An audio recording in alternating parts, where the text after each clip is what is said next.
નમસ્કાર મિત્રો, સ્વાગત છે તમારું ગીતાસ ટેસ્ટી કિચનમાં। આપણે બધા જાણીએ છીએ કે તહેવાર હોય કે કોઈ નાનો મોટો પ્રસંગ, મીઠાઈ વગર તો અધૂરો જ લાગે। પણ બજારમાં મળતા માવામાં મિલાવટનો ડર રહે છે, એટલે જ આજે આપણે બનાવીશું 100% શુદ્ધ, તાજો અને કેમિકલ વગરનો હોમમેડ માવો, એ પણ માત્ર દૂધનો ઉપયોગ કરીને। તો ચાલો ફટાફટથી બનાવવાનું શરૂ કરીએ। સૌથી પહેલા આપણે એક કઢાઈ લઈશું। હવે આપણે તેમાં અડધી ચમચી ઘી નાખીશું। ઘી નાખ્યા પછી આપણે તેને બધી જ બાજુ સારી રીતે ગ્રીસ કરી લઈશું। અહીંયા કઢાઈને ઘીથી ગ્રીસ કરવાથી દૂધ તળી નહીં ચોટે। હવે આપણે ગેસને ચાલુ કરીશું। હવે આપણે કઢાઈમાં 2 લીટર દૂધ ઉમેરીશું। માવો બનાવવા માટે હંમેશા જાડા તળિયાવાળી અને પોળા મોઢાવાળી જ કઢાઈ વાપરવી।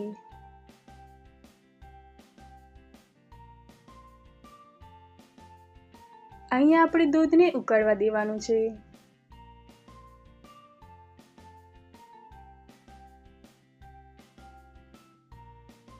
આપણું દૂધ ઉકળી રહ્યું છે। આપણું દૂધ ઉકળી જાય એટલે આપણે તેને સતત હલાવતા રહેવાનું છે।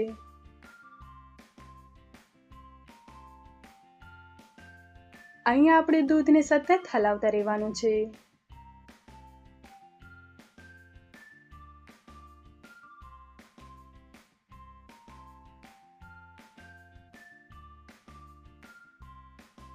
અહીંયા કિનારીઓ પર જે મલાઈ ચોટે છે તેને આપણે તવેતાથી કાઢીને પાછી દૂધમાં જ મિક્સ કરી દઈશું। આ મલાઈ મિક્સ કરવાથી જ માવો દાણેદાર અને સોફ્ટ બને છે।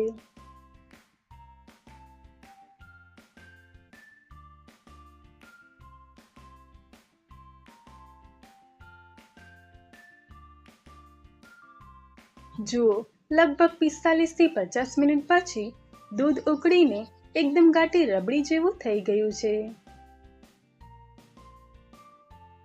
આ સ્ટેજ પર આપણે ગેસની આંચને મીડિયમ રાખીશું અને સતત તવેતાને ચલાવતા રહીશું, નહીંતર આપણો માવાનો કલર લાલ થઈ જશે। જો તમને માવાનો બજાર જેવો સફેદ કલર જોઈતો હોય તો દૂધને શરૂઆતથી જ હાઈ મીડિયમ ફ્લેમ પર ઝડપથી ઉકાળવું। લગભગ 1 કલાકમાં આપણો માવો એકદમ ઘટ થઈ ગયો છે। હવે આપણે ગેસને બંધ કરી દઈશું। હવે આ રીતે માવાને કઢાઈમાં ચારે બાજુ ફેલાવી દઈશું, જેનાથી તે ઝડપથી ઠંડો થઈ જાય। ઠંડો થયા પછી આપણે તેને એક બાઉલમાં કાઢી લઈશું।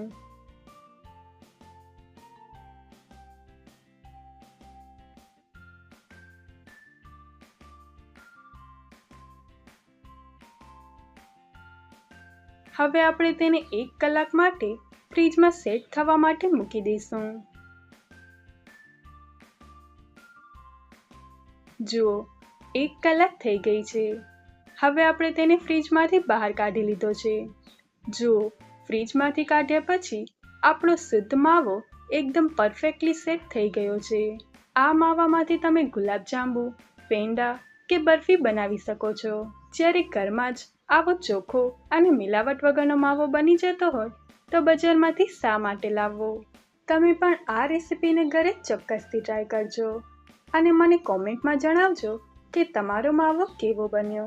જો તમને આજની રેસીપી ગમી હોય તો વિડીયોને લાઈક કરજો, તમારા મિત્રો સાથે શેર કરજો અને આવી જ નવી રેસીપી માટે ગીતાસ ટેસ્ટી કિચનને સબસ્ક્રાઈબ કરવાનું ભૂલશો નહીં।